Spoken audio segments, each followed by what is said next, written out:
Hi, I'm Emma Thompson, and this is the story of how an abandoned farm turned me from the family disappointment into someone my greedy relatives couldn't ignore. Sometimes the greatest treasures are hidden in the places others consider worthless. I still remember the day of the will reading like it was yesterday. The mahogany panel law office felt suffocating as our family lawyer, Mr. Harrison, adjusted his glasses and began reading my parents' final wishes. The tragic car accident that took both of them had left a $50 million fortune to be divided between my sister Sarah and me, or so I thought. To our beloved daughter Sarah, Mr. Harrison read, "We leave our investment portfolio, the family mansion, and all liquid assets." Sarah's perfectly lipsticked mouth curved into a triumphant smile. To Emma, he continued, his voice softening slightly, "We leave Grandpa Thompson's old farm property in Montana." The room fell silent. Then Sarah's laughter shattered it. "A farm," she sneered, her designer bracelet jingling as she waved dismissively. "Oh, this is perfect." Little Emma always did prefer playing in the dirt to attending charity galas.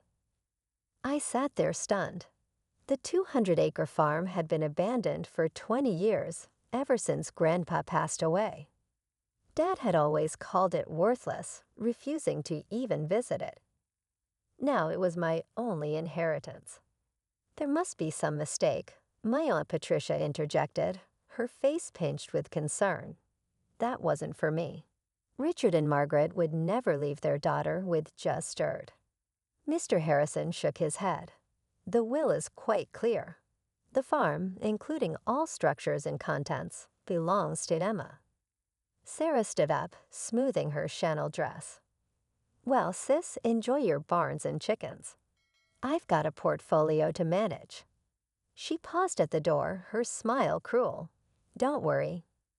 If you need a loan, I'm sure we can work something out. After all, what's family for?" I left the law office that day with a single manila envelope containing the farm's deed and keys. 20 years of dust coated everything when I arrived at the property the next day. The main house was a weathered 2-story structure that had seen better days, but it was the massive old barn that caught my attention. Grandpa Thompson had been an odd man, brilliant but eccentric. He'd made his fortune in mining engineering before retiring to this farm, where he spent his last years tinkering in that barn. Dad always said the old man had lost his mind, wasting his genius on a worthless piece of land. The barn door groaned as I pushed it open. Sunlight filtered through gaps in the wooden walls, illuminating decades of cobwebs. Old farming equipment sat rusting in corners, but something felt off about the space. The dimensions didn't quite match the exterior. I remember following Grandpa here as a child, watching him disappear for hours behind a hidden door. "Our little secret," he'd whisper. After his death, no one could find that door. Dad searched briefly before declaring it another of his father's delusions, but I remembered. 3 taps on the north wall, then pushing the 4th board from the bottom. My hands trembled as I followed the long-forgotten pattern. Click. A section of the wall swung inward, revealing a staircase descending into darkness. My phone's flashlight illuminated the way down to a massive underground room. What I saw inside made my heart stop. Covering the walls were detailed geological surveys, mining charts, and chemical analyses. In the center sat a sophisticated testing lab, preserved under dust covers. But it was the safe in the corner that changed everything. The combination was my birthday. Grandpa never forgot it, even in his final days. Inside, I found a leather-bound journal and a USB drive. The journal's first page read, asterisk to Emma, the only one who ever bothered to list an asterisk. As I read through his meticulous notes, tears filled my eyes. Grandpa hadn't lost his mind. He'd made a discovery that would reshape the entire mining industry. The worthless farm sat on top of one of the largest rare earth element deposits in North America.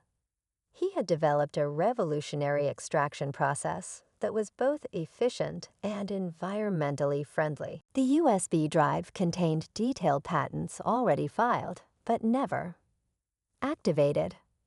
Grandpa had been waiting for the right moment and the right person to bring his discovery to life. My hands shook as I realized what this meant. The farm wasn't worthless. It was worth billions. But I knew that if my family found out, they'd try to take it from me. Sarah would hire the best lawyers, claim I wasn't competent to handle such a discovery. I needed to move carefully, protect myself before anyone realized what Grandpa had left me. I spent that night in the old house reading through every page of his journal.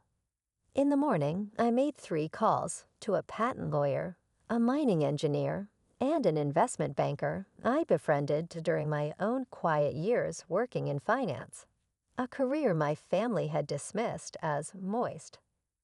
Keep this absolutely confidential, I told each of them. I'm about to show you something that will change everything.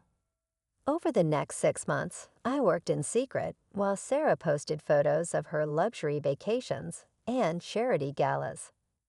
I assembled a team of the industry's best minds. The old barn became our command center, its hidden lab modernized with cutting-edge equipment. These patents are revolutionary, Dr. Chin, our lead engineer, explained during one late-night session. Your grandfather's extraction process could make rare earth mining both profitable and environmentally sustainable. Do you realize what this means? I did. With the growing demand for rare earth elements in everything from smartphones to electric vehicles, we were sitting on a gold mine, literally and figuratively. We incorporated Thomson Sustainable Resources quietly through a series of shell companies. I used my savings from years of careful investing to fund initial operations. Every step was calculated to keep my family in the dark. Then came Sarah's wedding, a lavish affair at the family mansion. I almost didn't attend, but I knew my absence would raise questions. "Oh, Emma," Sarah exclaimed with false warmth when I arrived. "How's farming going?" Her new husband, a hedge fund manager, snickered. "It's quite educational," I replied mildly. "Actually, I've been meaning to ask, how's the tech sector of your portfolio performing?" Sarah's smile faltered slightly. "Why, just curious. I heard rare earth element shortages are causing problems for manufacturers. Must be affecting stock prices." "I haven't checked recently," she admitted, clearly uncomfortable with her lack of knowledge. "You should look into it," I suggested, hiding my smile behind a champagne glass. The next morning, while Sarah jetted off to her honeymoon in the Maldives, we broke ground on our first extraction facility. By the time she returned 3 weeks later, Thomson Sustainable Resources had already secured contracts with 3 major tech manufacturers. The story broke in the Wall Street Journal Revolutionary Mining Company disrupts rare earth market .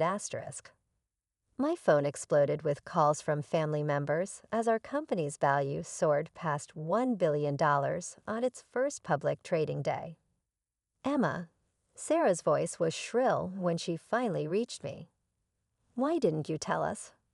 "We're family, are we?" I asked quietly. I thought I was just the girl who got dirt for her inheritance. The next few weeks were chaos. Sarah and Aunt Patricia tried to claim that Grandpa's patents should have been part of the family estate. Their lawyers argued that I had concealed valuable assets, but Grandpa had planned everything perfectly. His will explicitly stated that all contents of the farm, including any intellectual property developed there, belonged to me. The hidden lab's existence proved he had developed everything on the farm property. The final showdown came at an emergency family meeting called by Aunt Patricia. They all sat around the massive dining table in the mansion. the same table where they'd once mocked my modest career choices. You have to understand, Sarah pleaded, her designer bracelets clinking nervously. Dad would have wanted the family to share in this. I pulled out Grandpa's journal, opening to a marked page. Dear Emma, I read aloud. I'm leaving you this farm because you're the only one who saw its value beyond dollar signs. Your father and sister chase wealth, but you chase knowledge. That's why you'll succeed where they failed. The room fell silent. You know what the difference is between us? I continued, closing the journal. When you got the family fortune, I congratulated you. When I built something of my own, you tried to take it. We can work something out, she began, but I cut her off. Actually, we can't, but I will give you some free advice. Invest in sustainable technology. Thomson Sustainable Resources is about to announce a major expansion. As I walked out of the mansion, Aunt Patricia called after me, "Your parents would be ashamed of how selfish you're being." I turned back one last time. No, they'd be ashamed they never saw what Grandpa saw in me. But that's their loss, just like this company is your loss. Today, Thomson Sustainable Resources is valued at $12 billion. We're revolutionizing the mining industry while protecting the environment. The old farm has become a state-of-the-art research facility, though I kept the barn exactly as Grandpa left it, secret room and all. Sarah still tries to reconcile occasionally, usually when she needs something. Last month, she called about investing in our latest venture. I had my assistant direct her to our public investor relations line. The family mansion was recently put up for sale. Sarah's risky investments and lavish lifestyle had finally caught up with her. I bought it through a shell company and turned it into a science education center for underprivileged kids. Yesterday, I received an invitation to speak at my old high school's graduation ceremony.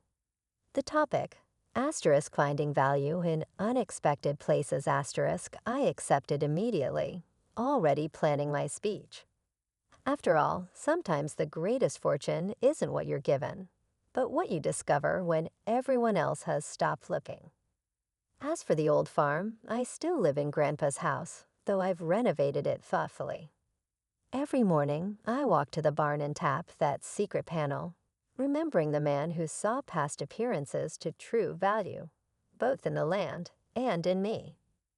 They say success is the best revenge, but I've learned it's not about revenge at all. It's about proving that true worth isn't in what you inherit, but in what you create. And sometimes the most valuable inheritance isn't money.